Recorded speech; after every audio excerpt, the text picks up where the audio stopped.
오늘의 말씀은 에베소서 6장 18절에서 20절입니다. 모든 기도와 간구로 하되 항상 성령 안에서 기도하고 이를 위하여 깨어 구하기를 항상 힘쓰며 여러 성도를 위하여 구하라.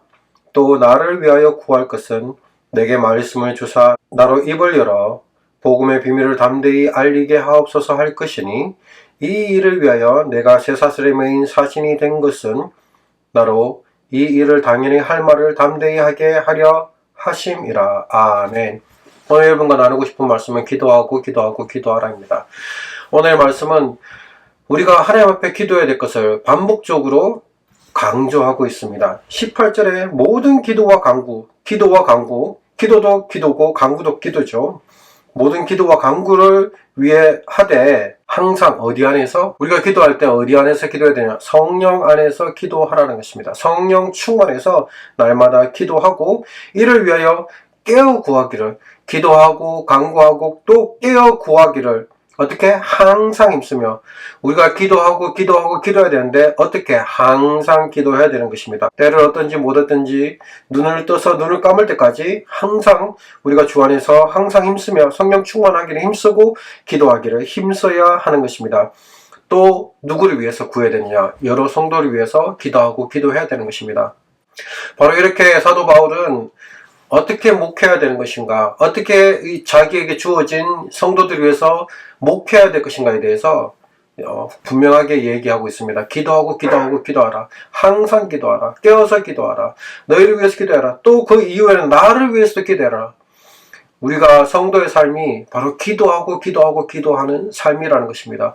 이런 기도하는 삶을 잘 살았던 대표적인 분이 일제강점기에 있었던 김교신 선생입니다. 이분은 양정고등학교에, 지금으로 양정고등학교, 이때는 보통학교, 그 고등학교에 지리 선생님으로 나아가 있었습니다.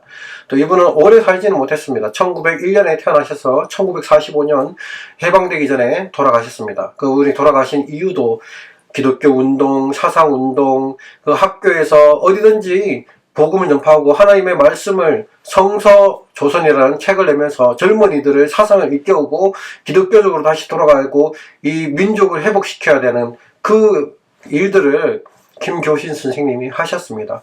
담임선생님 되어보니까 자기 발에 누가 있었냐면은 손기정 선수가 있었습니다. 그래서 손기정 선수 보니까 달리기 잘해요. 막 달리기를 하다 보면은 자전거랑 달리기 하는 손기정 선수가 가면은 자전거를 따라잡고 이렇게 이길 수 있는 사람이 손기정 선수였어요. 김교신 선생님은 자기도 체육을 잘했기 때문에 딱 이 손기정 선수가 어떤 선수인지 알아보았습니다. 알아보고 그에게 마라톤을 할 것을 권고했습니다. 그리고 이 김교신 선생님이 그 담임 선생님이 되었었을 때 그 한 사람 한 사람을 위해서 기도했거든요. 그 한 사람 와서 자기 반, 지금 뭐 애들 한 20 몇 명 됩니까? 한 반에? 미국의 아들 보면 20명도 안 되죠. 19명에서 20명, 21명 요 정도 되는데, 한국도 보면 지금 뭐 한 20명 정도밖에 안 될 거예요.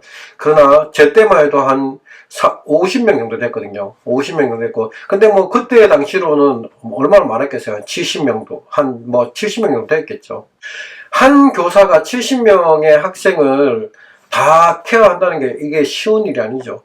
쉬운 일이 아닌데, 쉬운 일이 아닌데도 그 70명 한 사람 한 사람을 두고 매일매일 그들을 위해서 기도했다는 것입니다. 한 사람 한 사람 위해서 그들이 어떻게 될 것인가, 이 민족을 위해서 하나님이 사용해달라고 매일매일 이 수첩을 펴놓고 그 아이들을 위해서 날마다 기도했습니다.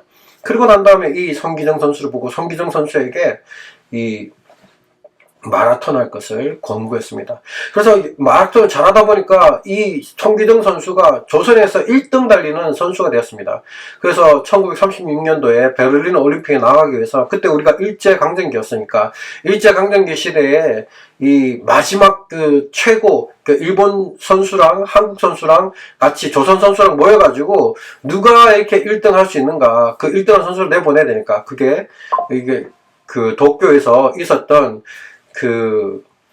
마라톤 대회에 출전하게 됐습니다. 그 출전을 해서 뛰고 있었는데 김교신 선생님도 그 자리에 갔었습니다. 왜냐하면 김교신 선생님은 농구팀 코치로 이렇게 스텝으로 이렇게 같이 갔기 때문에 자신의 제자가 마라톤 하는 것을 참여했습니다. 참여하면서 이 마라톤, 송기정 선수가 보니까 막 이렇게 기진맥진 한 3분의 2 정도 지나갈 때 보니까 이게 기진맥진해서 힘이 없는 거예요. 선생님이 송기정 선수를 격려하기 위해서 이렇게 같이 따라다녔어요. 자동차를 빌려가지고 이 송기정 선수가 오는 것을 보면서 격려를 하는 것입니다. 조선을 생각해, 예수님을 생각해. 그래서 울면서 막 이렇게 앞에 차를 타고 가면서 이렇게 하니까 송기정 선수 다시 힘을 내서 달려가서 가장 최고의 성공, 세계 신기록을 수립하게 되었습니다. 그 이후에 나와서 베를린에서도 세계 신기록으로 송기정 선수가 1등을 하게 되죠.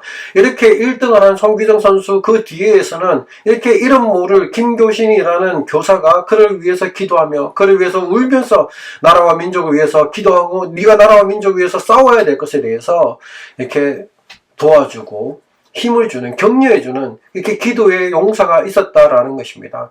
오늘날 우리 교회에서도 우리가 어떻게 목회하고 어떻게 살아야 될 것인가, 바로 이렇게 김교신 교사 선생님처럼 우리가 이렇게 하나님 앞에서 깨어서 기도하기를, 날마다 깨어서 기도하기를 힘쓰고 애써야 된다는 것입니다. 우리 모든 성도를 위해서, 우리 교회에 있는 모든 성도를 위해서 우리 스스로 모두가 함께 힘을 내어서 함께 기도하고 애써야 된다는 것입니다. 19절 보면은 또 나를 위하여 구하소서. 사도 바울도 자신을 위해서 중보기도해야 될 것을 요청하고 있습니다. 내게 말씀을 주사 나로 입을 열어 복음의 비밀을 담대히 알리게 하옵소서. 사도 바울의 기도 제목은 하나님 나에게, 왜냐면 이게 참 담대하기가 어렵거든요. 우리가 상황이랑 여건이랑 이런 곳에서 타협하기 쉽습니다. 이렇게 사도 바울도 감옥에 있으면은 연약해지는, 마음적으로 심적으로 연약해지는 일들이 일어날 수 있습니다. 이렇게 자신을 위해서 담대하게, 심지어 사도 바울조차도 담대함이 필요했다는 것입니다. 이 전쟁을 싸워서 이기기에는 담대함이 필요했다는 것입니다. 그리고 마지막 절에 이 일을 위하여 내가 사슬에 매인 사신이 된 것은 복음 전하기 위해서 내가 이 사슬에 몰리고 사신까지 되었다라는 것입니다. 나로 이 일을 당연히 할 말을 담대히 하게 하십니다. 하나님께서 그의 마음속에 주신 하나님의 말씀, 복음 전하는 일을 자기가 어느 속에 있든지 자기가 죽을 그 상황이 되었든지 간에 담대하게, 내가 할 일은 죽으나 사나, 내가 매여 있으나 밖에 있으나 자유롭게 있으나 내가 해야 될 일은 오직 복음 전하는 것, 그 복음 전하는 것을 위해서 사도 바울은 자신의 목숨까지 다 내어놓고 온전히 나아갔다라는 것입니다. 오늘 여러분도 이 사도 바울처럼, 또 김교신 교사처럼, 선생님처럼 이렇게 나라와 민족을 위해서, 지금 참 이 한국도 얼마나 이 우리의 기도가 많이 필요한 시점입니까? 우리가 정말로 이 나라와 인민족으로 있어 깨어서 힘을 내어서 함께 기도해 나가야 된다는 것입니다. 오늘도 믿음으로 승리하고 기도로 승리하는 하루 되시기를 축복합니다. 기도하시겠습니다. 사랑해 주님 감사합니다. 우리가 깨어서 기도하게 하여 주시옵소서. 기도하고 항상 기도하고 깨어서 기도하고 너희를 위해서 구하고 우리를 위해서 구하고 서로 중보의 기도의 체인이 굳게 연결되는 놀라운 일들이 우리 믿음의 공동체 안에서 일어나게 도와주시옵소서. 항상 깨어서 기도하는 자 되게 하시고 성령 충만하게 하시고 하나님 담대히 입을 열어서 하나님의 말씀과 복음 전하는데 부끄러워하지 않도록 도와주시고, 하나님 우리에게 여전히 담대함이 필요합니다. 주여 우리의 입을 열어서 우리의 마음을 지켜주시고 우리의 입을 열으시고 담대하게 하나님의 말씀을 전할 수 있는 놀라운 역사가 일어나게 도와주시옵소서. 감사하며 모든 말씀 예수 그리스도 이름으로 기도했습니다. 아멘.